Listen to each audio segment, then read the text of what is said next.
Hello everybody, welcome to the next episode of 30 Days of Recovery. My name is Travis the Featherhawk Snyder. I am a person in long-term recovery, and what that means for me is I haven't had a mind or mood-altering chemical for over 5 years, and as a direct result of that choice, I have been extremely blessed and grateful to come to understand God and form an incredible relationship with that understanding. And as a result of that understanding, I truly believe things like this broadcast of 30 Days of Recovery is able to manifest in real time. As for those tuning in for the first time, 30 Days of Recovery is a personal challenge that I took to broadcast something that has to do with recovery and how it, in relation to my personal lived experience. And the purpose behind it is to hopefully inspire people out here in Schuylkill County and beyond, or anybody that comes in contact with this video through my personal experience. And so today, day 20, wow, I can't believe we are on the 20th day of this project, this creation here. Day 20, I couldn't wait to do this one, truthfully, because my personal experience with today's topic, which is God, was a long journey to truly come and understand God as I know Him, and or it, or however you wanna say it. And I will just start off by talking about, growing up. I grew up in going to Sunday school. I grew up with, a religious background. It wasn't over the top. It was just, going to church, going to Sunday school. I was confirmed. I truthfully didn't, coming to know God through that. I don't think I fully embraced it or truly understood it, or whatever was keeping that idea or the understanding and coming to know God. It just didn't happen at that point in my life. And then getting into my adult years, my understanding of God was truly circumstantial. It was really like a matter of, God wasn't like this omnipresent thing in my life. It wasn't like, it was basically like when something good happened, thank God. When I escaped something, thank God. Or when something bad happened, it's like, help me, God. Not even really knowing or understanding what that is for me personally. And I share simply and humbly based off my own experience. This is just my personal beliefs. This is my what I've learned through my experience. So being circumstantial, it never really was this. I never formed a relationship with God. And truthfully, that was something that I had to come and learn how to do. So, I can tell you that really not embracing that, I lived a very ego-driven life. And I love how Wayne Dyer always said, ego edge God out, where I was at the control, and, there's nothing greater than me that's going to move me to do good things in this world. There's nothing greater than me. I alone have the pathway, the understanding and the knowledge. And truthfully, we do hold incredible responsibility with our choices and the way we live, and how our lifestyles are what that's gonna create. Is it gonna create positive things that create peace and harmony and unify people and do positive things, or is it gonna be the opposite? Chaos, destruction, despair, hopelessness. So December 22nd, 2011, I was arrested for selling heroin. I was put in jail, went through withdrawal in Schuylkill County Prison. My addiction wanted to take me back out. I did not want to be in Schuylkill County Prison. But a part of me surrendered while I was there, having a lot of love and support from my family, and I encourage all family members to not give up on their loved ones no matter what. You don't have to love what they do, but sure love them. My family didn't. Their unconditional love extended into when I was in there, and that allowed for an awakening. And so basically I took this idea of what God was and didn't try and make too much and try and sit there and convince myself of what it was. I just simply did the comparison. I looked at my life in addiction, my life in hopelessness, my life of despair, my life of what I was doing to my family, the negative things, being in trouble, this dark cloud that was following me. And I looked at that as the opposite of what I've been shown God to be, as positive, love, light, harmony, peace, goodness, benevolence, kindness, compassion, empathy, all these things. And I was like, okay, pretty plain and simple. If this is the dark side over here, then if I was going to learn to know God, I was going to have to start going towards these positive things and bringing them into my life on a daily basis. So my idea of God was just, it really started as a pinhole of light. A pinhole of a light that I accepted into my heart, my consciousness, and my being. Not fully understanding it, but opening my heart enough to want to start to let it in, and with the faith that this idea was going to expand and grow and become part of my life, and therefore forming a relationship. And so simple, positive things while in prison, working out, starting to be more healthy, trying to have a more positive habit, surrendering, wanting help, wanting to learn, grow, getting into treatment, learning, growing, listening, being grateful, showing gratitude, doing the right things, following the rules, respecting people, knowing that I'm in a place where when I was in treatment, like I had to respect the people I was around in order to make this thing work. Getting back home, being a contributor to where I was living, to the space I was in, the here and now, giving back and doing positive things wherever I was in life. And this idea and things started to really start to change. Like I started to see a lot of positive things happening. I started to get I was not only receiving love, but I was able to start healing and forgiving. And so this idea of God being this great source of love is what I call it, this super intelligent, incredible source of love that is almost, you can't even put form to it. And that love brought a lot of incredible people into my life who actually started teaching me about that.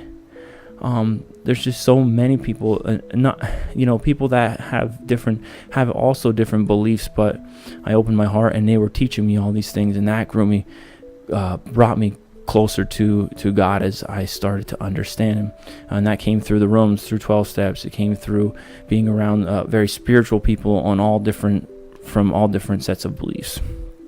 It took me on a path, and it was weird because I don't know, to truly understand it, it's almost like we almost have to sort of experience something sometime. I wish it wasn't like that, but I don't know if I would ever come to know God if I didn't go through what I went through. And even with all the turmoil and chaos and the things that happened with myself and my family, I'm still very grateful because it brought me into this new space and this new understanding today. And I'm going to share one really important story that really kind of cemented this idea of God into my being. It became so absolutely apparent. So it was April in 2015, and at that point I would have had a little over 3 years in recovery, if I'm doing the math correctly. And there was somebody that I used to, party with, and, that I've known for a very long time, that reached out to me. I know, and I was talking to this person, and I know they were struggling for a bit, and they reached out and said, what, I'm ready for some help. This person then found a treatment center in Lebanon. I believe it was White Deer Run. And I said, and they needed a ride. And I knew they were using it at the time, and it was a really kind of stressful situation because I wasn't used to being around that. I completely pulled myself away from that type of energy, if you want to say, but I was like, this is a friend, he needs my help. And something moved me to go and help this person. So I took this person down to Lebanon, to White Deer Run. And it's interesting because for so long, something was telling me, and I come to know it was God. God was telling me. At the time, I didn't know. I just knew something was telling me, go to a meeting in Lebanon. This voice, go to a meeting in Lebanon. Why Lebanon? What's so important about Lebanon? So there I was in Lebanon, dropping this person off at the treatment center there. And as I dropped this person off, I was in the parking lot, and a group of people came out of a building. And it looked like they were taking a smoke break, which they were. And I asked them, because I figured it was outpatient, or they were at a group meeting or whatever. And I asked, does anybody have a meeting list? And so somebody went inside and gave me a meeting list, and on that meeting list there was a meeting at the VA hospital in Lebanon. And so I eventually said goodbye to this person, and tried to hurry over to the VA hospital where this meeting was. And I get there, and I basically went to the building that it said on the list, followed the directions, and I'm going to pull this image up right now. And so it wasn't the main building, it was actually one when you come into it to the left side. And it said in the meeting, and you can see around the circle, it said the meeting was on the ground floor. So I went where those glass doors are, right there where the pavement is. I went into the ground floor. And I went in, and there was nobody there. Like, nobody at all. And so I'm like, what is going on? Where's this meeting at? And I just looked in a couple. There was barely any rooms there, nothing happening. So I walked back out. And so I'm walking out to my car, and I had it parked, and I'm walking along the sidewalk there, and I just get to my car, and something says, no, maybe you were on the wrong level. Maybe that wasn't the ground floor. Maybe that was the basement level. But whatever it was, this voice was like, go back in and go up those steps and try in there. And so I went back in. I went up the steps and went through the doors and went into the hallways, and there was nobody there. Not a soul. And I'm walking down the hallways, and there's lights on. The doors are open, so obviously there had to be people there. And just as I'm ready to give up one more time, I'm walking out, and this door swings wide open in front of me. And this woman basically steps out. She's shocked to see me. I'm shocked to see. I'm like, whoa, hey. And I showed her the meeting list. And I said, I'm looking for this meeting. And she looked at it and she said, you know what? They might actually have it over at the new building. And at this time, they were doing construction on a new building. And so she directed me where to go. And so I left and went over to this new building. And again, I'm walking around clueless as to where I am. And so there's this new building, and I'm just walking up, knocking on doors, and just about to give up again. And I'm ready to walk back. I parked, walked to a new building, and nothing. Ready to walk back to my car and head home. And I noticed a group of people that were in a car. It looked like they were just talking, smoking cigarettes. And I'm like, this looks like a group of people that might go to some meetings, not to be judgmental or anything, but it's just like, this looks like a rough bunch. That's what we are. We're when we're in this thing, we're a rough bunch. And so I was like, hey guys, I was wondering, is there a meeting around here? And the one person was like, yeah, I don't know if we have any meetings around here, but you know what? Follow me. We'll go inside and we'll find out if there's anything. And so I followed this group of people in, and I went into the building. They had a key card to get in. I was like, oh, that's interesting. And so we went upstairs, and I'm sitting there, and actually there was a gentleman sitting there that I knew that was from my hometown. So that was surprise number one, like, hey. And then a woman comes out and says, so what, you're looking for a meeting? And I said, yeah, I'm just down here. I dropped a friend off at treatment, looking to go to a meeting. She's like, well, we don't have any meetings, but what do you want to do? You want to share your story? I was like, yeah, I'd share my story. And then she's like, well, I looked at our schedule, and it doesn't look like we have anything happening here. And I was like, well, where am I? And she's like, oh, you don't know? You're in a drug and alcohol treatment center for veterans. And I was like, really? Yeah, really. And I ended up hanging out with some of the guys there, played ping pong, and I ended up speaking probably in front of about 13 people at a treatment center for veterans. And first time I have actually really shared my story in that capacity. Opened up, and had a lot of tears in the room there that day, and met a lot of really great people. And in that moment I was like, wow, okay. And so when I left there, I was walking out of that building, like, I started to put all these things together in my head, like everything. It was almost like There was no coincidences here. There were just too many things, too many things. God was just moving me, like from parking, walking back to my car, getting ready to give up, to walking back into that building, to ready to leave again, to the woman stepping out, to her guiding me, going to a new building, ready to leave again, to God moving me to this group of people, to them bringing me in, and just so happened to be at a treatment center for veterans, then to share my story, my inspiration, my experience, strength, and hope with people in our military, veterans in our military, and to have an impact on people's lives. That's not a coincidence. That was the moment that cemented my understanding and the realness of how when we walk with God, that's when I really was like, God. That word became so, it was no longer higher power, it was God. That was the moment.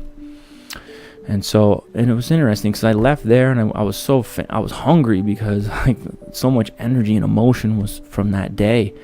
And I went to McDonald's and I got a bunch of $1 cheeseburgers, and I'm pulling out of the McDonald's, and there's this, it looked like a homeless person reaching through the garbage. And I was like, no, it wasn't even like a question. It was like something just drove my car right up next to that guy, and I handed him my whole bag of food.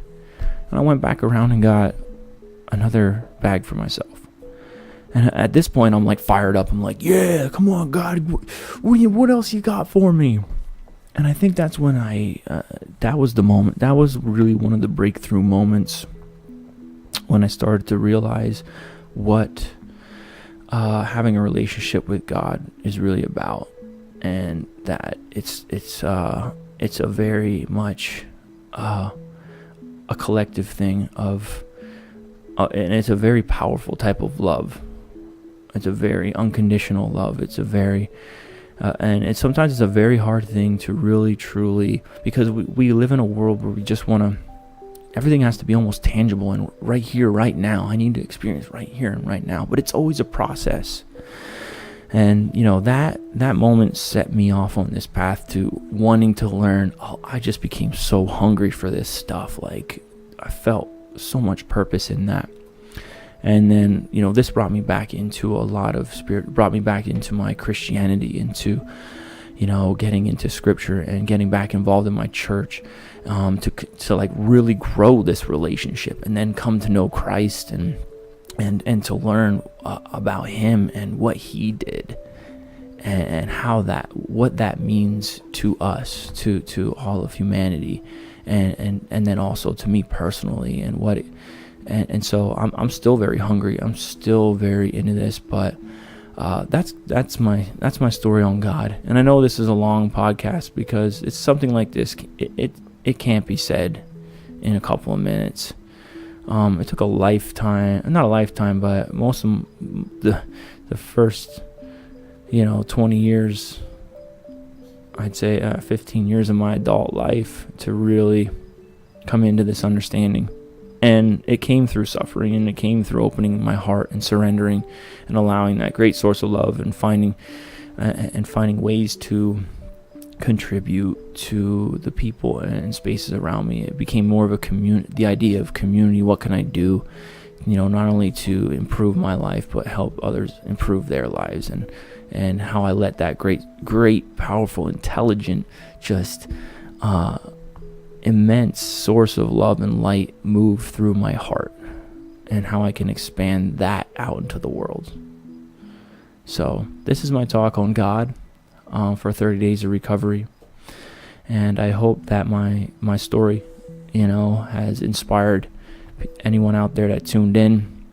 And just the best advice I can share to anybody when it comes to this is just be open to it. Be open to that great source of love, and practice positive, loving things on a daily basis, and make and create really positive energy throughout your days. And believe me, you will be shown some incredible stuff. It's not going to happen right away, and maybe it might. Maybe some people are fortunate enough to see God work in an incredible way, and then boom, the spirit's awakened. But for those maybe that are struggling, to know God, I mean, just simplify it. Love, light, positivity, peace, compassion, harmony, positive attitude, things like that. And just do that for a long time, and then watch God work in your life, and watch God work through you to help others. So that's it, 20 minutes there of talking about my personal experience, my lived experience, and how I came to know God and, work on walking with God on a daily basis. So that's it. We'll see you on another episode of 30 Days of Recovery tomorrow for day 21 with a new topic and a new inspiration. God bless everybody, and take care.